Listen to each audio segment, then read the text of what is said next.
Hi ನಮಸ್ತೆ. ಯಾರಿಗಾದ್ರೂ ನಾವು ಒಳ್ಳೆ ವಿಷಯ ಒಂದು ಹೇಳ್ತಾ ಇದ್ದೀವಿ ಅಂದರೆ ಅವ್ರಿಗೆ ಚೆನ್ನಾಗಾಗಲಿ ಅಂತಲೇ ಹೇಳ್ತಾ ಇರ್ತೀವಿ. ಆದರೆ ಅವ್ರು ನಂಬಲಿಲ್ಲ ಅಂದರೆ ನಾವೇನೂ ಮಾಡೋಕ್ಕಾಗಲ್ವಲ್ಲ. ಹಂಗಾಗಿ ಹೇಳೋಕ್ಕೆ ಹೋಗ್ಬಾರ್ದು ಯಾರಿಗೂ ಅನಿಸ್ಬಿಡ್ತು ನನಗಂತೂ.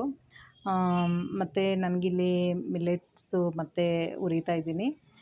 ಮನೆಯಲ್ಲೂ ಖಾಲಿಯಾಗಿತ್ತು. ಮತ್ತು ನನ್ನ ಮಗಳು ಸ್ವಲ್ಪ ಅಮ್ಮ ನನಗೂ ಬೇಕು ಅಂತ ಹೇಳಿದ್ಲು, ಸ್ವಲ್ಪ ಕಟ್ ಕಳಿಸಿದ್ದೆ ಹೋದ ಸರಿ ಮಾಡಿದಾಗ. ಹಂಗಾಗಿ ಮಾಡಿ ಕಳಿಸಮ್ಮ ಅಂತೇಳ್ಬಿಟ್ಟು ಹೇಳಿದ್ಲು. ಅವಳಿಗೂ ಬೇಕಾಗುತ್ತೆ, ನಮಗೂ ಬೇಕಾಗುತ್ತೆ ಅಂತೇಳ್ಬಿಟ್ಟು ಈ ಸರಿ ಒಂಚೂರು ಎಕ್ಸ್ಟ್ರಾ ರಾಗಿ ಹಾಕಿ ಕ್ಲೀನಾಗಿ ಎಲ್ಲ ಹುರಿದ್ಬಿಟ್ಟು ಸ್ವಲ್ಪ ನೆರಳಲ್ಲೇ ತಣ್ಣಗೆ ಮಾಡಿಸ್ಬಿಟ್ಟು ಮತ್ತು ಮಿಲ್ಗೆ ಹಾಕ್ಸ್ಕೊಂಬಂದ್ವಿ. ಈ ಸರಿ ಅಂತೂ ಪೌಡರ್ ಇನ್ನೂ ಸೂಪರಾಗಿ ಬಂದಿದೆ ಮೊನ್ನೆಗಿಂತ. ಮತ್ತು ಇದನ್ನು ಕುಡಿಯೋದ್ರಿಂದ ಎಲ್ತ್ಗೂ ತುಂಬ ಒಳ್ಳೆಯದಿದೆ. ನೋಡ್ಕೊಳ್ಳಿ ಏನೇನು ಇಂಗ್ರೀಡಿಯೆಂಟ್ಸ್ ಹಾಕಿದ್ದೀನಿ ಅಂತೇಳ್ಬಿಟ್ಟು ನಾನು ಟೈಪಿಂಗಲ್ಲಿ ಹಾಕಿರ್ತೀನಿ. ಶುಗರ್ಗಂತೂ ತುಂಬ ಒಳ್ಳೆ ಫುಡ್ಡು ಅಂತ ಹೇಳ್ಬೋದು. ಯಾರಿಗಾದ್ರೂ ಬೇಕಿದ್ದರೆ ನೋಡಿಕೊಂಡು ಮಾಡಿಕೊಂಡು ಕುಡೀರಿ ಅಂತ ಹೇಳ್ತೀನಿ.